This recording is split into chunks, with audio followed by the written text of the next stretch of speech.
Hey, it's Conrad Thompson. Thanks for checking out the podcast here on YouTube. Be sure to hit the subscribe button and the notifications bell. You'll get a notice anytime we upload some new content. And when I'm not asking Bruce, hey, how big was Batista's? Well, you know. One of the things I like to do is help people save money. And if you're watching this video right now and you're in a 30-year loan, man, you're overpaying your single biggest bill and you may not even realize it. I want you to do a little experiment for me. Take your calculator out, multiply your monthly house payment by 360 payments. That's how many payments there are in a 30-year loan. That big scary number, that's your total of payments. You're looking at that number? You know you can do better. Keep more of your own money right now and go to savewithconrad.com. Or maybe you've got credit card debt. Man, it's not a matter of if I can save you money with that. Your average interest rate on a credit card is more than 20%. And by the way, all the interest you pay on those credit cards, it's not tax deductible. Whereas the mortgage interest, well, that is tax deductible. So if you owe this debt, it's up to you how to pay it back. Doesn't it make sense to get the cheapest rate possible and the greatest tax deduction possible? Find out how much money you can save right now for free at savewithconrad.com. You don't need perfect credit. Even scores in the 500s can be approved, and it's no cost out of pocket. But maybe best of all, we're licensed in more than 40 states. We can help more families than ever before. But how much can we save you? Find out right now for free with a quick quote from savewithconrad.com. Hello again, everybody, and welcome to the Ross Report from our palatial, albeit secret studios somewhere in cattle country, Oklahoma. This is very nice of you to drop by. You picked a wonderful day because we're all above ground and can enjoy this day. So we're going to have some fun, I can promise you, because my guest is he's a fellow Hall of Famer.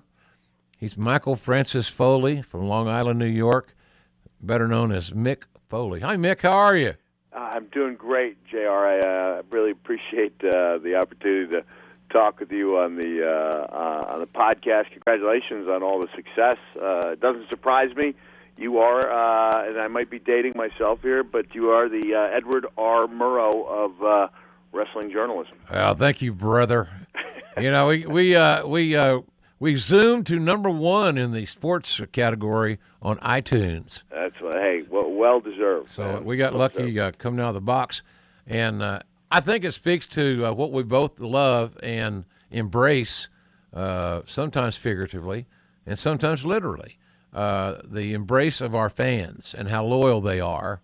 And it's kind of cool to know that in Ireland, in the UK, and Canada, and Australia, and the USA, that our little show here from rural Oklahoma was the #1 most downloaded sports podcast in the English-speaking world. Yeah, you know, one of these days when I have enough time to really think about it, it will sink in as to how mind-blowing it is to know that the stuff we've done has affected people all over the world. We should have been more careful. We should have been smarter and set a better example. Hey, I want to ask you this question. This is I got a lot of questions here. I'm very going to be chatty Cathy here tonight because I think the fans like the conversation. I think they like the questions, and they're not all about the same thing. Hey, brother, what did you feel like mid-air when you were coming off the cell? You know, did you see your life flash before you? No. You know what? It's so funny. We've had this discussion before that both of us are kind of trapped in that moment to some extent, where you probably don't get it as often as I do because it was just one of many great calls you've made in your life. But I sometimes feel like I'm doomed to live that day in 1998 over and over again. And I'm also convinced that it would not have had nearly the impact if you weren't there. Making that call. So you're to blame for every one of my days. You know what we ought to do this year? This year somewhere we ought to put it up for bid that on the date or the week of Hell in a Cell 1998 that you and I should do a combined show to commemorate the, what would be, 16th anniversary? 16th? We should do it. Find a place. Yeah, you know what? Let me... And charge like... $16,000 a ticket and give away 16 T-shirts and then blow out 16 candles. Well, you know what? I have actually got a 20th year anniversary coming up that I'm commemorating. It's the 20th year anniversary of the loss of my ear, which is March 16th Originally, I was going to do something in Munich, Germany. I was going to maybe try to do a show in Munich, and it just didn't pan out. And I received a call from a guy doing a convention in Lexington, Kentucky. Mm-hmm. And I wasn't really that interested until I heard that Vader was going to be there. And all of a sudden, it was like all the dots connected. And I thought you were going to say, I wasn't really interested until that sucker told me what he'd pay me. No, it was the exact opposite. Nothing to do with the pay. It was like, sometimes I tell my agent, I've got to do this show. Like, he's like, you've got to go to Lexington. Is your agent State Farm or Shelter? He's a good guy. Really has changed, the entire perception of my shows around the moment that he saw me doing my thing in Montreal at the Just for Laughs Festival and got it. Realized it needed some work, but the credibility that he's lent me has allowed me to basically get start a new. You're making a living now. I want to ask you that question. Now, look, I know, at least I think I know. If I still remember, and I still actually have some data that you had some nice years at WWE. I did, yes, I did. And so I have been asked this question, and I think it's a good question. Why do you maintain this seemingly relentless road schedule? Because, and it may have been me being the guilty party. I just don't recall right now. That's what happens when you're 62. But I may have said to somebody, I love Mick, and I was so happy to help him live his dream in WWE just to provide the shot. He did it. But I know he's made a little money, and he's on the road like he's broke. and so why are you so relentless? And because sometimes it feels like, maybe it's because of Twitter, I don't know, that you're on the road multiple days a week, multiple weeks a month, or weeks a month, yeah. Well, Mark Carano, he was the head of talent relations, would always joke that I was on the road more than the guys. But in addition to the shows that I do, I also bring forward. I'm the only guy who actually brings forward the appearances. Okay, Mark, I need December 8th and 9th. Because up until just a few days ago, I was, under the employ of WWE. So I think we should state from this point forward, anything you or I say complimentary about WWE, which will probably be quite a bit, especially as we talk about Wrestlemania and the network, is not obligatory. Neither one of us derive our living from the company anymore. No, you're right. That's true. I hadn't thought of that. But thanks, pal. You think you get an attaboy on that one? What's that? You think we'll get an attaboy at the end of the day? I don't know. I've been very honest, and I'll get back to your question about the relentless pursuit of the road here in a second. I've been really honest about what I've seen wrong with the product recently, but I just sent out a tweet saying I walked in, my kids were watching NXT, and I saw Emma wrestling Paige, and I'd only seen little glimpses of them, and here they had this tremendous match, so I just sent it out.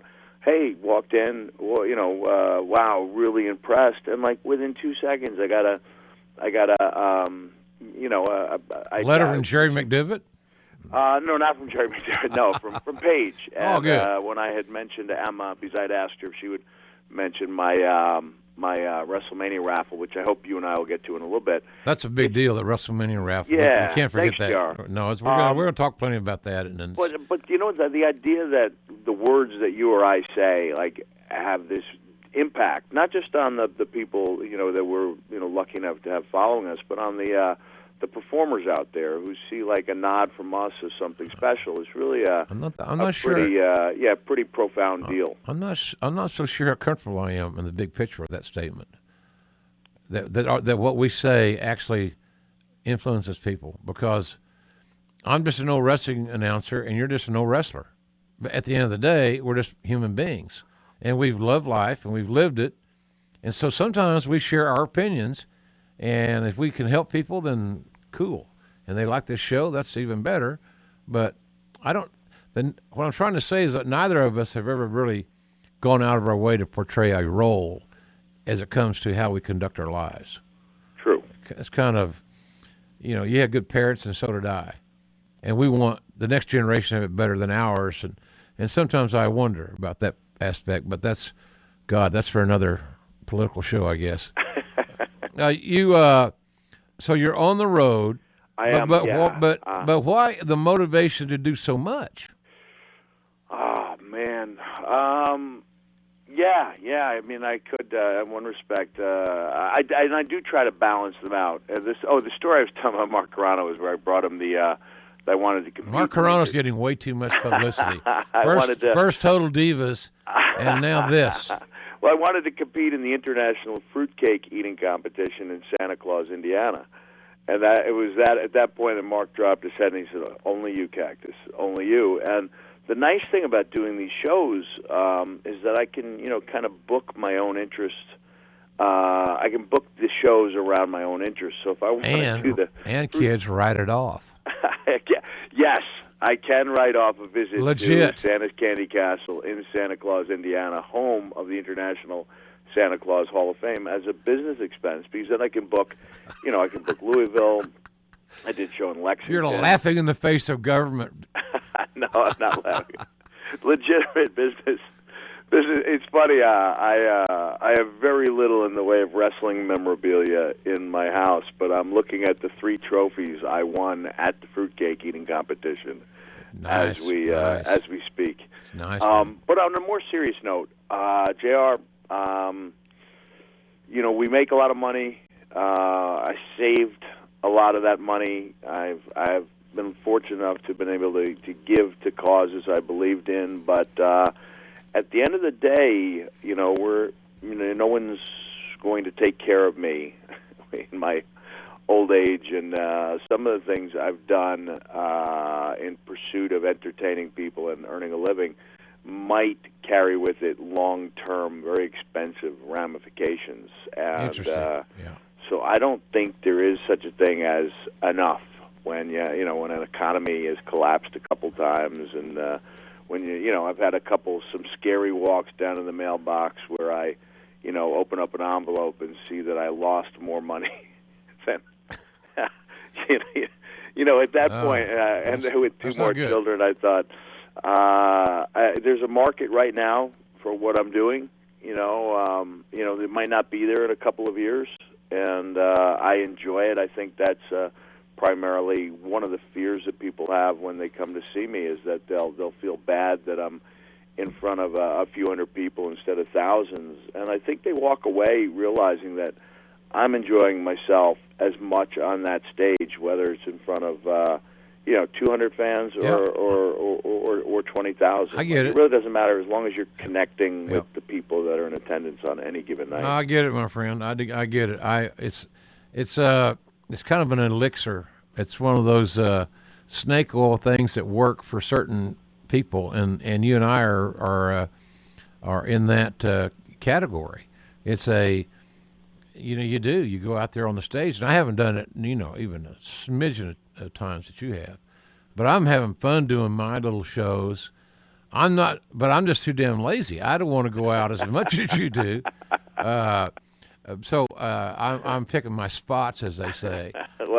Well, you know what? This is what, and you warned me ahead of time about the language, so I'm going to hit you with what, for me, is considered rough language.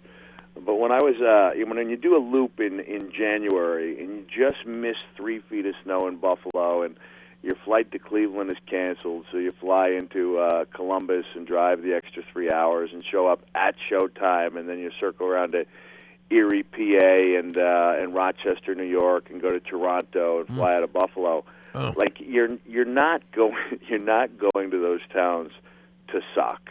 All right. Yeah. The sole purpose is to obviously I'd like to make money, and through trials and tribulations and doing my free shows and guest appearances and being there up in front of 6 people on a Wednesday night unannounced, like I've gotten pretty good at what I do. Yeah. And so sure people get thanks, Short. People get a good show, and I really enjoy it, or else I wouldn't have been in Rochester in January or in. They need to know that you make the more tickets you sell, the better Mick does.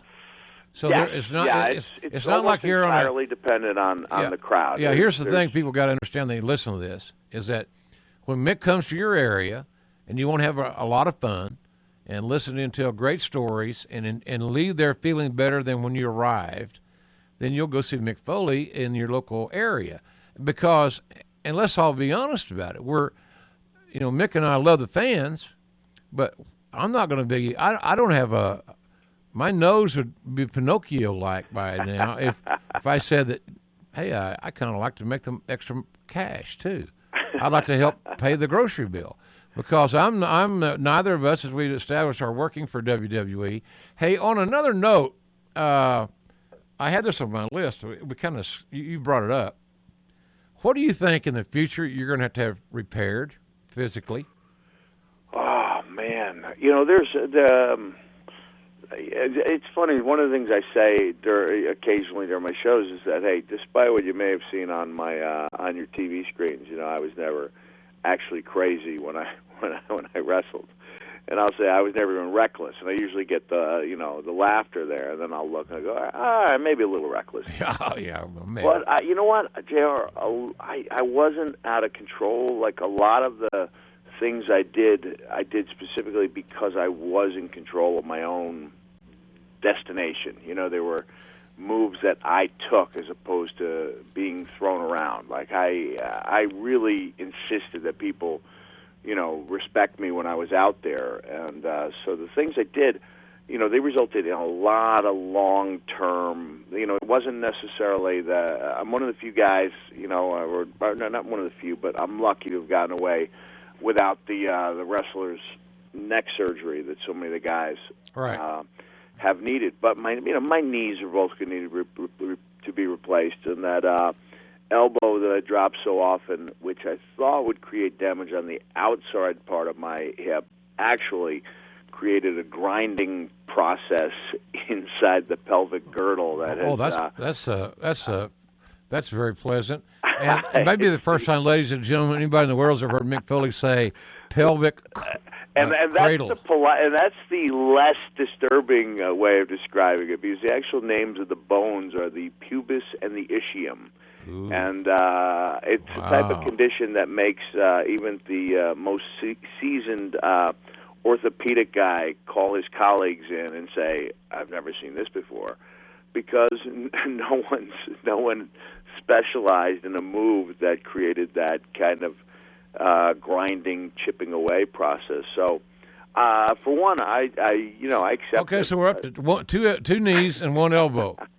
Come on, you got to have something else. Well, the long term that question is the brain, and I just saw an episode of Law and Order SUV that hit a little close to home about a guy who had committed a terrible crime that he was not ultimately judged guilty of because he had no idea he was committing it. It was, maybe you got a ticket. You may got a free ticket there, Mick. You may wander to the bank of Long Island and rob it and see if you can get away with it. And when they catch you, you can wet your pants and think, I don't know what I'm doing. I'm sorry. I had a chair shot. I'm thinking of ways, JR, of approaching that really serious subject. I'll be finishing up the Tales from Wrestling Past tour with what I hope is a show, Wrestlemania weekend. Maybe the company's having second thoughts after my some of my recent tweets, but that will kind of end that run where the core of the show is Mania, Hall of Fame, things of that nature. And what are you doing at WrestleMania? That week? Are you going to be down there that week or what? Yeah, I'll be there, and I'd given my word to the company. When are you going to get down there? I'll get down there on Wednesday. Oh, good. And I'm sure they'll have me come to my around. show on Thursday. And congratulations on your show at the House of Blues on Thursday night. And I'm going to try my best to be there. Sold out that second show, brother. You never seen so many people, Rick. Tell him, Hoot. Yeah, tell him. You know what's a shame is guys like me, you, Jericho, Austin. It's our duty to keep alive the legacy. We have to. Of Ricky and Robert, the rock and roll, and others, and Cornette, and you know, Dennis and Bobby, or whatever. And there was a lot of that were just. If people only knew how good those guys were, back in the day. And maybe the yeah. WWE Network will help alleviate my concern, and I can rest peaceably someday, like Lord, maybe in 30 years. I'll take 30 more years on Earth. I'll be 92. JR died in his sleep at 92. Bless his heart. The old bastard that lived to 92. Who'd have thought it? So you're right. A lot of those guys are good. Hey, real quick, I got asked this question today on Twitter, and I thought, well, it's kind of provocative, so it might be good for podcasting. Let's hear it. All right. Do you think you would have gotten over, as if they know what over means? Yeah. But would you have gotten over so much if there was a blood ban and you could not have used a steel chair? Well, you know what? The chances of me getting over to the extent I did, even given the exact same circumstances, would have been slim. You know, like I'm convinced a valuable hand just about anywhere I went. And in the old territory days, I probably could have done that. I didn't have that Mike Francesa moment where I fell asleep. No, I thought there was I think another call spin. came in. I don't understand technology. I thought I might have lost you. No, I'm good. I probably would have had if it was still territory based, I probably would have had some nice runs as Cactus Jack, and had to been forced to change what I did very little from territory to territory. You know, with the WWE going national and keeping talent around for years instead of months. It's hard. It's hard. Yeah, kind of forced the changes that were really, really beneficial to me. Like the Dark Mankind would probably have been Dark Mankind, everywhere he went from 1996 on. Had there not been that, international phenomenon. So I think one of the strengths I had was I had an ability to tweak the character before the public realized Smart business. Tweaking. I tell guys that all the time, that the young kids will talk to me about the business, and I say, you've got to always evolve. If you get comfortable in your role, the comfort zone will kill you.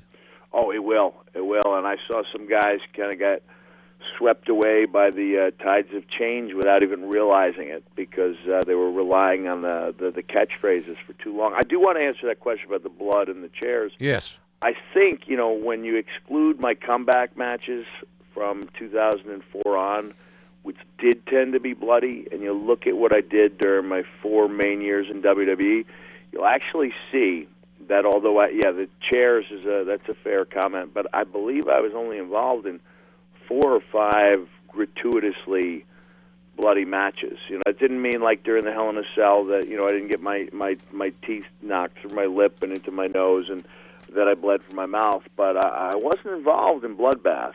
I think I created the perception that I was, and the photos and footage from Japan created the perception that I was.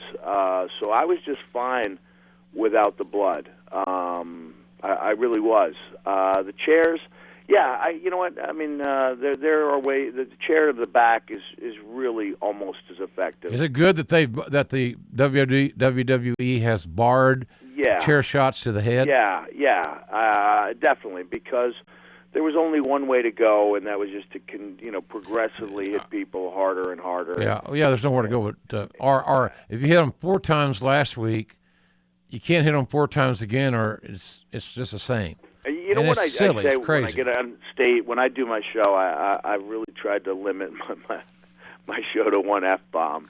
And if I do it correctly, I will actually get a standing ovation when I finally drop that big F-bomb.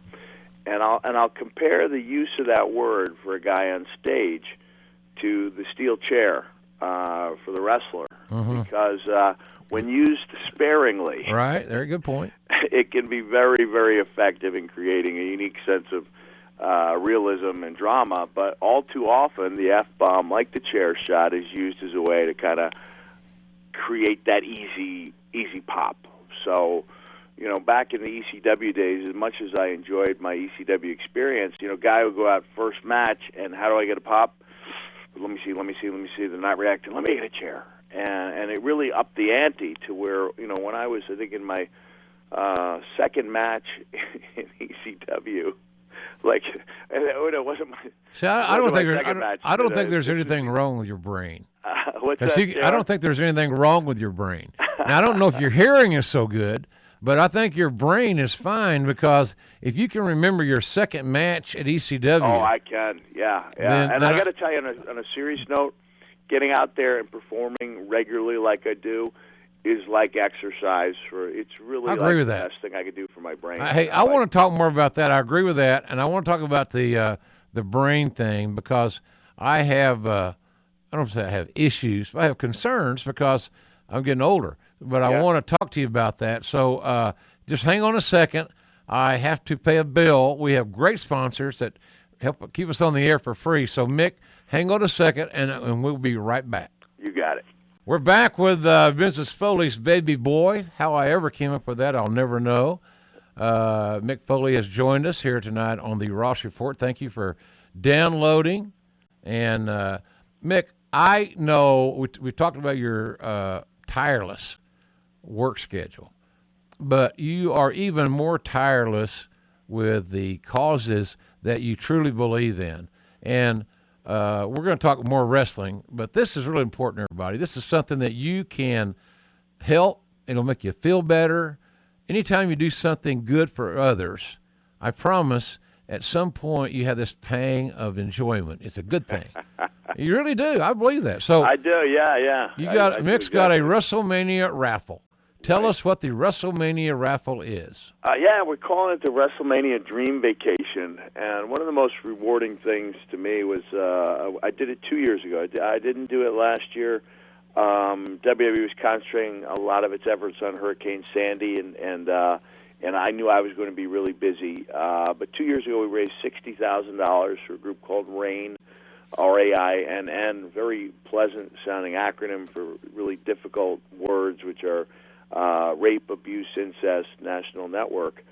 I got involved with them, I guess, 6 years ago, first as a donor, and then in what I really consider to be as important as anything I've ever done inside or outside the ring. I was an online hotline volunteer for 2 years. The first year especially, I was really driven. I basically stopped watching TV. If I had any spare time, I was on that hotline. It eventually wore me down and beat me down and gave me an emotional beating unlike anything I ever received in the ring.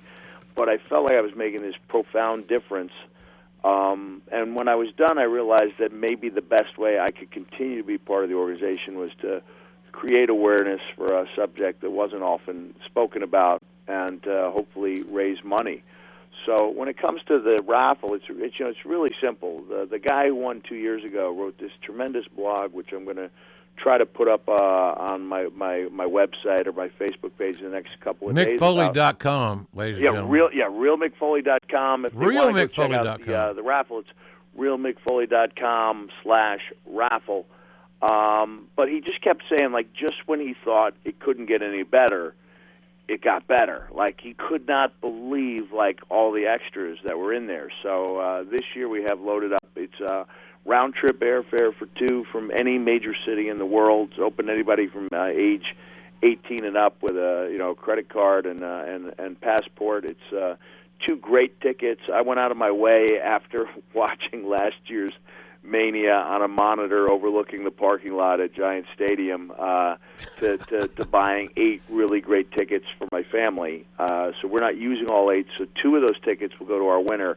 They'll be sitting with the Foleys, 2 great tickets to the Hall of Fame, 2 passes to any access that they want, $1,000 spending cash, wow. 4 nights in a 3 to 4 star hotel within a mile of the Superdome. And what I'm having fun with, JR, is I'm just going out and asking guys. Just today I announced that Ring of Honor, Dragon Gate, and WrestleCon were all going to be involved. Can I put you on the spot and ask for 2 tickets to your show at the House of Blues? What show's that? Oh, sure you can. Absolutely. So we'll add that as well. That's a commitment. You have to tell me if you want the 6:30 show or the 9:30 show. Okay. Because guys like Martin and Lewis, Sammy Davis Jr., Google It Kids, other major headliners like yourself, the late Sam Kinison, and me now. We do 2 shows a night. 2 shows. Yeah, 2 shows. Yeah. Yeah. You grow a set, and you go out and do 2 shows, and you kill. Well, it's so thank you for adding that, and just like for example, and this is something I could not have done a week ago when I was still officially the general manager of Saturday Morning Slam. But I saw. I'm sorry. I didn't mean to laugh. I'm not laughing at you. I'm laughing with you. No one can ever take that away from me, Jay.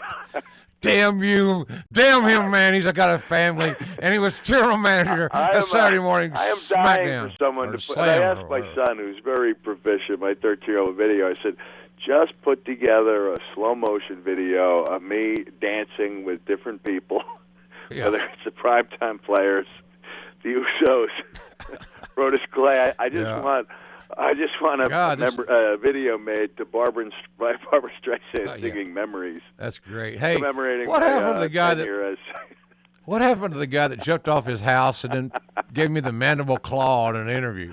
Man, he mellowed. JR, what happened? He mellowed. He did so many cool, manly, terrifying things that he can now do whatever he wants. That's right. Not worry about. You're Ward Billingsley with an attitude. Hey, tell us one more time, real simple. They want to, if the folks listening just want to log on and get all the information they need for your project of Wrestlemania, which I fully endorse. I'll even up my ante and give your the winners 2 tickets with a meet and greet. Oh, all right. Thank you, JR. I appreciate that. Right here in New Orleans, Louisiana. Okay, go to realmickfoley.com, and when you get there, you can either go to raffle or go to realmickfoley.com/raffle. Yeah. If there's any problem at all, go to RAIN. Call Mick on his cell phone. That number. No, sorry. Hey. RAINN.org, and we're gonna raise a lot of money for a really good cause, and 2 people are going to get the trip of a lifetime. It sounds like it. Hey, they have better bookings than I have. Hey, folks, here's the deal. Go to mickfoley.com.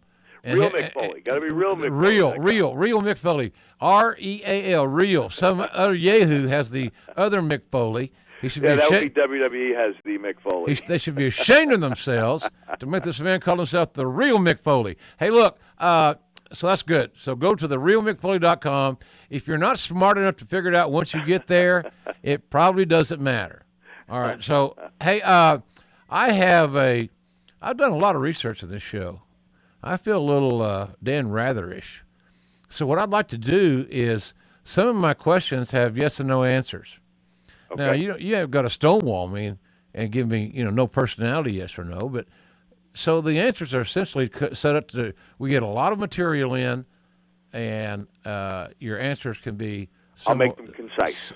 Concise is a good. I am by nature a rambler, but I will rein them in. I will make it a point to rein them in. You are a rambling man. New York Times best-selling author. He's a rambling man. So, this one is not a yes or no, but you can give me a quick answer because it's a big deal to me. I've always wondered when you got in the business back in the day, what was your plan B?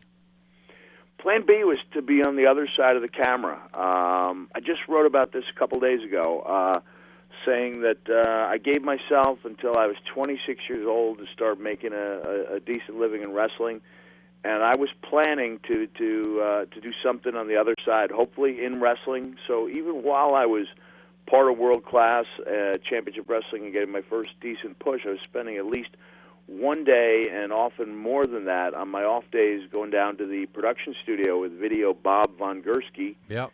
And wore Hawaiian shirts every day. That smell. And I would watch him put together the show, and I would. He wore Hawaiian shirts every day that smelled of cannabis. Or I might be wrong. Okay, so you were going to do some behind. You were doing some. I mean, I definitely I had a plan B, I got it. And I heard you say that during the Q&A that if someone enters the wrestling business and doesn't have a plan B, they're not doing themselves. No, I don't want them. I don't want them. You've got to have the plan B. So I was, Yeah, I love the idea of telling stories in video, and I was fortunate enough that I was able to tell my stories in the ring and then on the page and on the stage. But my plan B, to wrap it up, was to be involved in pro wrestling on the other side of the camera. Is there anything? I think this is a yes or no, or maybe it's not. You can embellish. Is there anything that would entice you to return to the ring for one more match? No, I had the chance. Are you done? I am done. When a top neurologist looks you in the eye and says you should never be in the ring anymore, you've got to take that to the bank. Yeah, that's easy. That's an easy one. That's an easy decision to make. In a succinct Reader's Digest version, because I think it has to do somewhat with philosophy, which is very subjective. Why do you think, in Reader's Digest terms, that Daniel Bryan has gotten so over with the fan base? Oh, man. I think it's a combination of being very entertaining. I think the Hug It Out segments with Kane were some of the most enjoyable things that I've seen in the last 10 years, combined with the obvious work ethic and talent. And I think when you combine the entertainment factor with the work ethic, that over time people came to feel like he did represent, the chances of the unlikely hero. I mean, he's exactly what Batista is. He's proving exactly what Batista says you cannot be. That anyone, that anyone in this case, given that they have a great deal of talent, heart, devotion, and certain physical skills, can still succeed in an unlikely way. I think that WWE could do a real good job, maybe a better job, in positioning Daniel Bryan, because he's a great role model. There's a whole hell of a lot more Daniel Bryans walking around this earth than Dave Batista's. I've enjoyed Batista physically. I like Dave personally. I do too, but I'm just saying that he's gifted the way he looks. I like what he's saying because it brings up that obvious contrast. And I think Daniel's a really interesting guy and a very unlikely, potential mainstream star in that he knocks down barriers every time he shows up. I mean, he's a guy without American cable dream. TV. Yeah, I think if WWE does not do the right thing at WrestleMania, we riot. Let's just cut to the chase. We're hopeful. We're rioting. We're going to do the right thing. Yeah, we're rioting. We're rioting. That's what it says. Do what we want, or we riot. I believe the right thing will be done at WrestleMania. I do too. I said that all along. Yeah. Vince is too smart. Vince has not gotten where he is without having immense courage, conviction, and vision. And I know that he's old, as in 68, and I'm old, as in 62. And one of the first things to go is your hearing. But Vince's hearing can't be so bad that he can't hear the audience when this talent comes out. It's just a no-brainer. Folks just need to be patient. Let me ask this question. Would you advise CM Punk, or how would you advise him on his self-imposed exile? You know what? I think he's just got to follow his heart. He's a different type of guy. I'm sure his decision wasn't based on solely on finances. Yeah. I think he's got to follow his heart and heal up. Yeah, that's a good point. Yeah, I don't know. I was hoping we'd see him in Chicago. I'd have to assume that since we didn't, he will not be part of WrestleMania. Yeah, I don't know what to think anymore. I think that, I have been on this kick about not leaving any money on the table. And I don't know how WWE's going to handle it when a guy just walks off the job. Now, people say, well, how does he not breach his contract by leaving? Well, if he has a certain amount of dates on his contract year in his contract, and the contract's up in July, so he's got several months in this year, he may have already fulfilled all of his dates. We don't know. Nobody's asked such a logical question. It's been so philosophic with little Danny and Billy, who still have the acne problem in Mom's basement.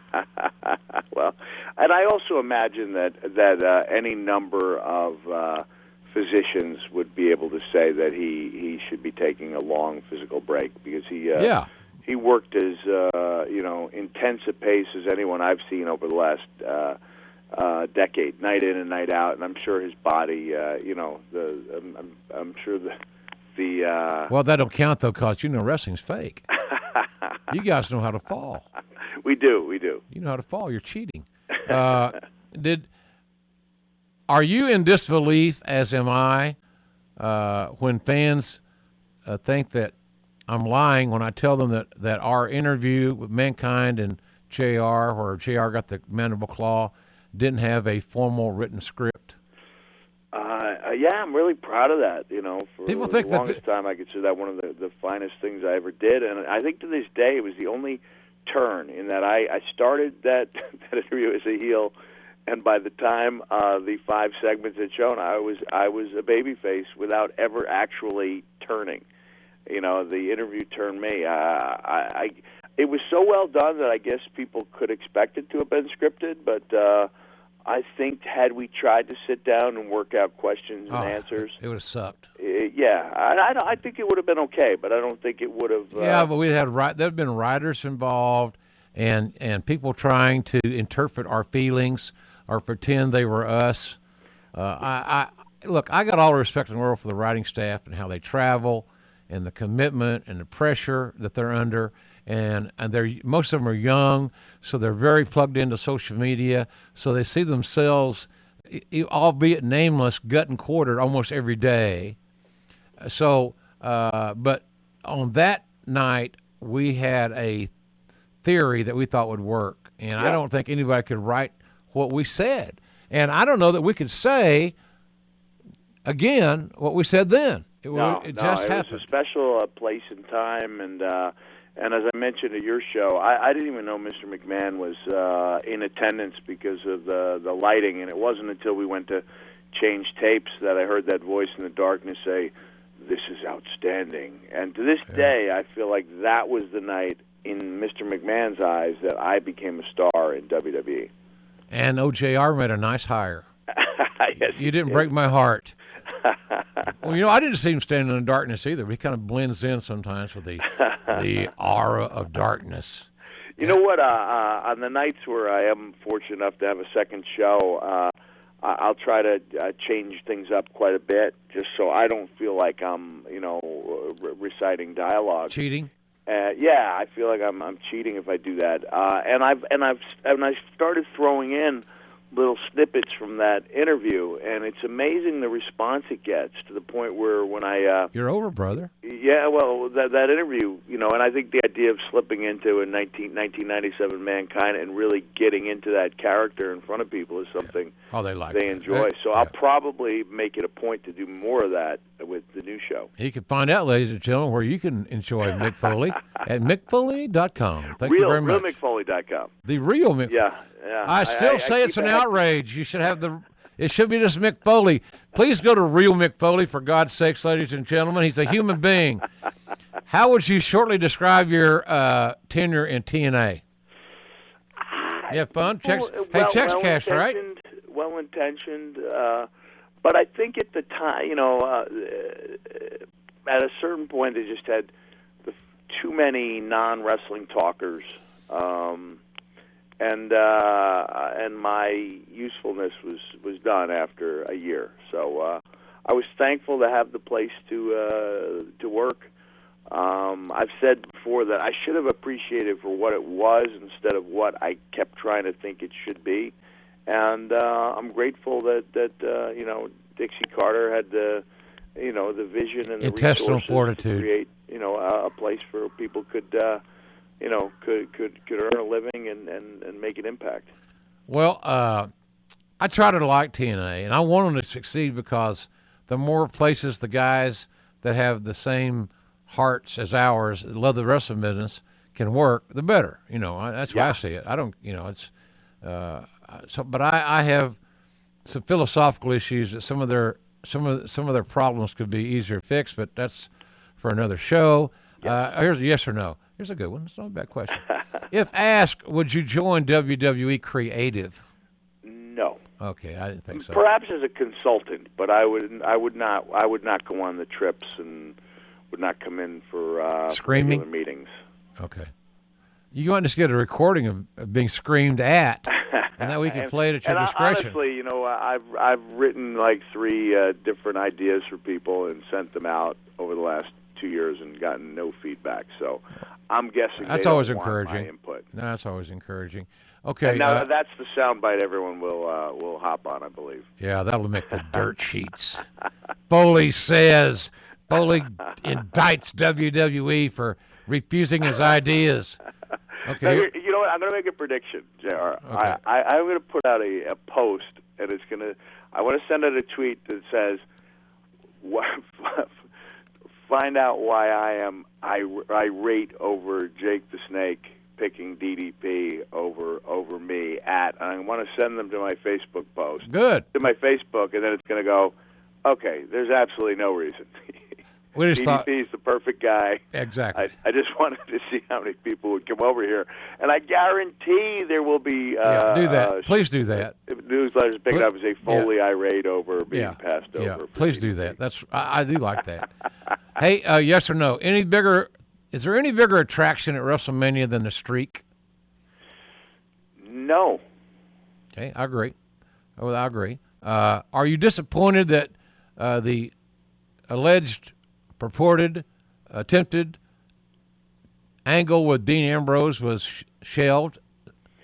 Yeah, yes, because it was shelved due to the neurologist's talk with me. Not a good question, JR. Actually, I didn't know. I forgot. I didn't tie that back in. But I didn't know about the neurologist stuff until tonight. Yeah, there was. You know what? There was a false.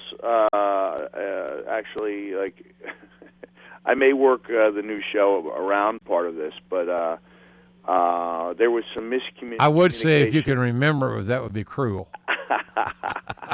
There was a time when I called it off because I didn't think Dean was respecting my wishes to keep my family out of it. This was at a time when I'd gotten some really bad news from my from an orthopedic standpoint.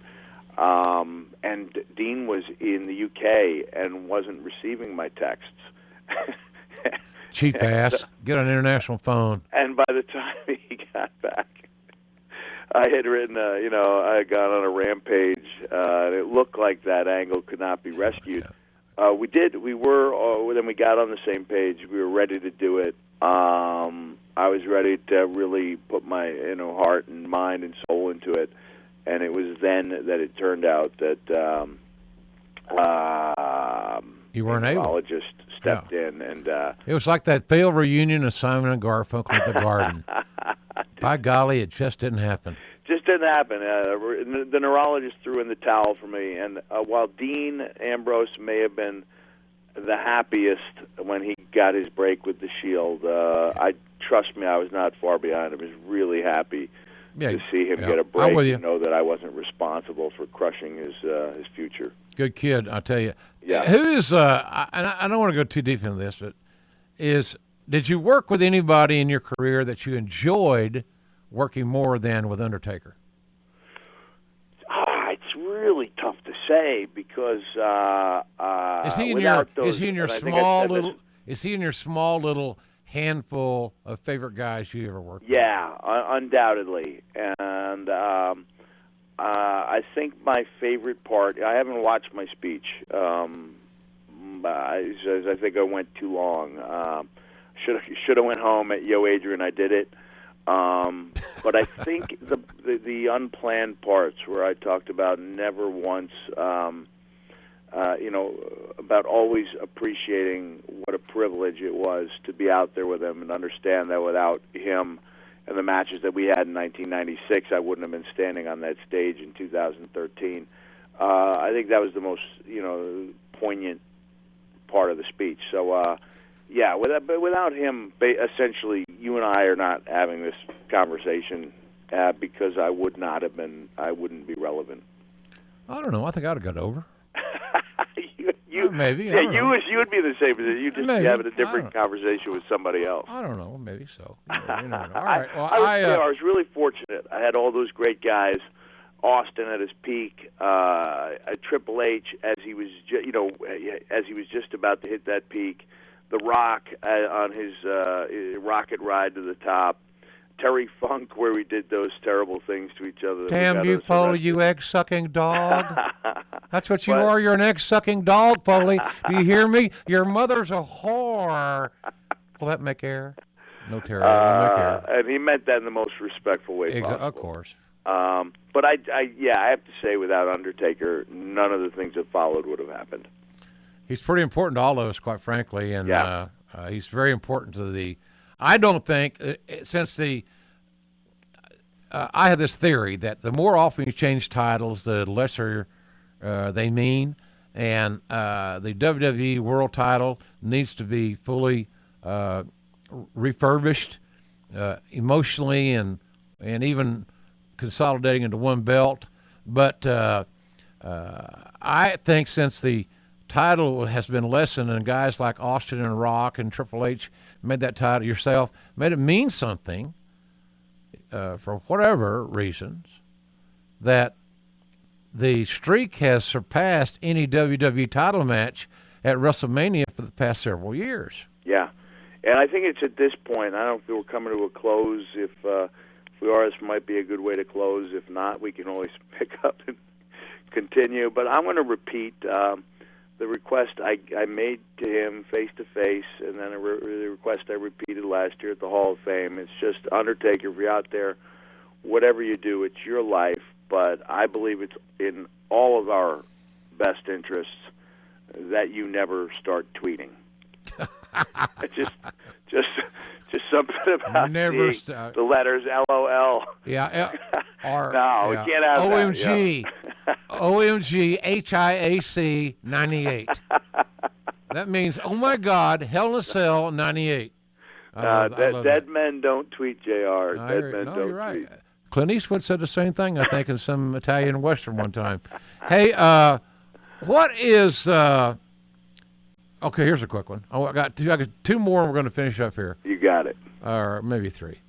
We'll see how much longer we go, brother. Favorite Foley persona? Cactus, Mankind, or Dude Love? I know this is not what people want to hear, but absolutely the most fun I had in wrestling was as the commissioner. Really? In 2000, yeah. And I honestly think it was my most. I think it was my most important role because if you look back, with the exception of Mr. McMahon, there had not really been an important on-air authority figure. Jack Tunney was largely unseen. Sergeant Slaughter was rarely on. Even Shawn Michaels, who I replaced as commissioner, was rarely on the show. Timing. And I believe timing. At that time, when I stepped in, the show had been very heel heavy and a little dark, and I really think that was my most significant contribution. That's interesting. Yeah, I like Dude Loves. I wish my biggest regret is that I didn't come back and have that match with Mr. McMahon at WrestleMania 2001 for control of the company. That would have made sense. JR, I had this ridiculous theory that my retirement from wrestling was real, and that I didn't. Damn it! I've retired 14 times. I look back now and I said, what was I thinking? Not only gave up a big, what would have been a very nice payday, but also abandoned a job that I thought I did really well and could probably have done for the next several years. Yeah, you could have been that. You could have been that job as long as Arnie was with Bruno. Yeah. Okay, final. Here we go. What's the game plan? What's on the horizon for Michael Francis Foley, Mrs. Foley's baby boy? What's on the horizon? I'm fortunate, and I realize that it's the work I did with WWE that opened up so many of these doors. But I've got a documentary I really enjoy, the Santa Claus documentary that I'm actively a hands-on producer who works on the editing and the content and the story. And I think we got a heck of a story to tell. It's going to debut in Philadelphia in June.